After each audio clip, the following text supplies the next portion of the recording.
जी, तो अभी last month ये सिचुएशन उनके साथ हुई थी, तो उनकी सिचुएशन इतनी वर्स्ट हो जाती है, हार्ट बीट उनकी अराउंड 180 प्लस जा रही थी ओए होए और वो होए, सडन स्टार्ट होती द है। हार्ट इज रनिंग उसमें लाइक अ हमें नहीं हॉर्स, क्या पता। बात है। जी बोले।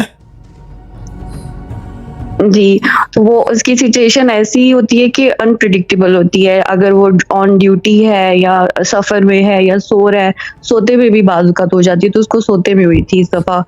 तो वो फ़ौरन से ना वो कहता है कि अब मेरी हार्ट बीट स्टार्ट हो गई है। तो मैंने दुआ तवज्जो पोस्ट पे जी रिक्वेस्ट की, बोले। उसको भी मैंने पुश किया।